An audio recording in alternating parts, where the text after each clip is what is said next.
पूर्णपणे अनपेक्षित आणि अनाकल्य असा हा निकाल आहे. पटला नाही तरी सुद्धा निकाल लागलेला आहे. कसा लागला?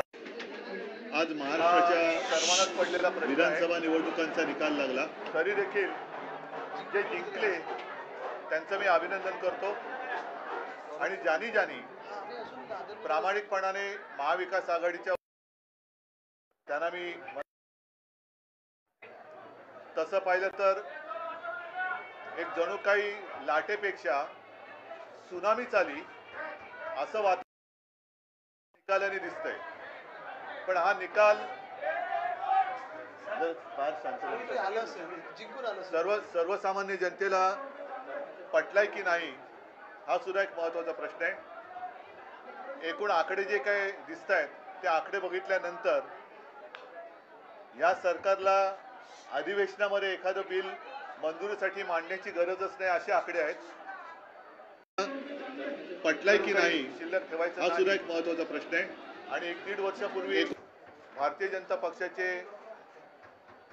तुर्तास असलेले अध्यक्ष जे.पी. नड्डा जे बोलले होते की एकच पक्ष राहील, party, one nation one election आणि वन पार्टी या दिशेने आपली आगेकूच चालली की काय असं भीतीदायक चित्र आहे. एकूणच हा निकाल जर का बारकाईने पाहिला तर आम्ही ज्या काही प्रचार सभा घेतल्या संपूर्ण राज्यभर आम्ही सगळेच फिरलो. सुषमाताई आहेत, अनिल आहेत, आदित्य आहेत, संजय आहे, मी स्वतः आहेत. हा निकाल म्हणजे लोकांनी महायुतीला मतं का दिली? सोयाबीनला भाव मिळत नाही म्हणून दिली का? कापसाची खरेदी होत नाही म्हणून दिली का? महाराष्ट्रातले उद्योग गुजरातला नेले जात आहेत म्हणून दिले का? महिलांची सुरक्षितता वाऱ्यावरती सोडली गेले म्हणून दिली का?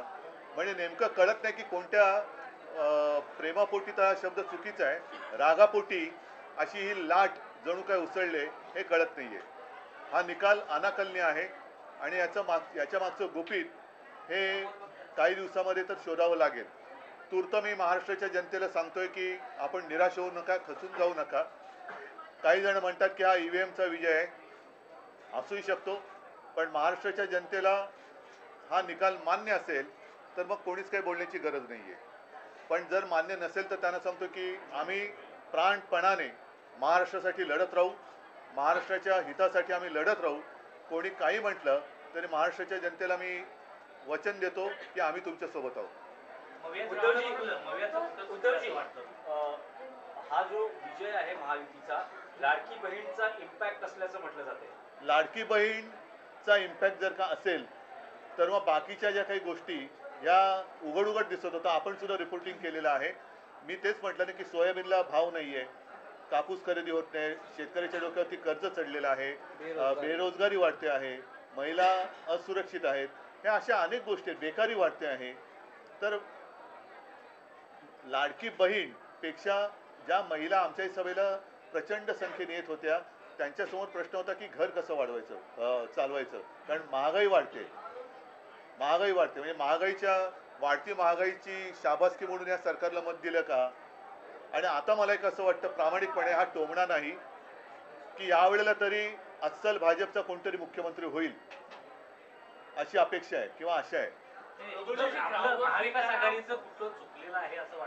महाराष्ट्र विकास आघाडीचं आम्ही फार प्रामाणिकपणाने वागलो हे चुकलं की काय असं आम्हाला वाटतंय.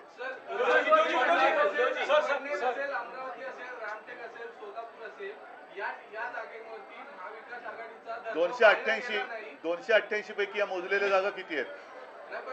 288 पैकी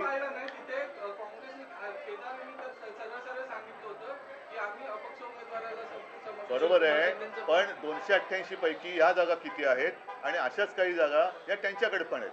पण म्हणून मी म्हटलं ना की अशी लाट उसळले असं काय नेमकं यांनी काम केले ते तिथे दाखवा ना. पण आणखीन एक गोष्ट अशी आहे की ठीक आहे, आता ते जिंकलेले तर आहेत, त्याच्यात मला त्यांचं अभिनंदन करण्यामध्ये मला कुठे कद्रूपणा दाखवायचं नाहीये. मी त्यांचं अभिनंदन करतो.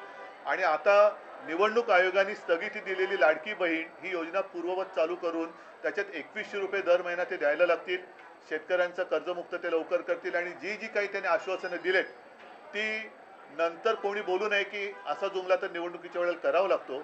या सगळ्या आश्वासनांची पूर्तता त्यांनी लवकरात लवकर करावी अशी माझी मागणी आहे. आघाडीसाठी ग्राउंडवर फिरताना महाविकास आघाडीसाठी पोषक वातावरण दिसत होतं आणि इतका बदल अचानक लोकसभा निवडणूक झाल्यानंतर अवघ्या काही महिन्यात हाच एक अनाकलनीय बदल आणि मला असं वाटतं की करोनाच्या काळामध्ये कुटुंब प्रमुखापर्यंत प्रमाणे माझं ऐकणारा महाराष्ट्र हा माझ्याशी असा वागेल याच्यावरती माझा विश्वास नाही आहे. कारण मी जे सांगत आलो त्याच तळमळीने याही वेळेला मी महाराष्ट्राला मनापासून तळमळीने सांगितलं होतं आणि असा हा माझा महाराष्ट्र हा असा वागेल याच्यावरती माझा विश्वास नाही आहे. नक्की काहीतरी गडबड आहे. हिंदू मुस्लिम एक पोलराइजेशन दिखाई दिया, खुल के बात कर रहे थे, बटेंगे तो कटेंगे, आपको लगता नहीं, ये कुछ नहीं चला क्योंकि बेकारी तो कुछ चीज़ें ऐसी होती कि जो सेक्युलर होती है. जैसे बेकारी है, महंगाई है, वो सेक्युलर है. सभी को महंगाई की मार पड़ रही है, सभी को जो बेरोजगारी है वो सता रही है.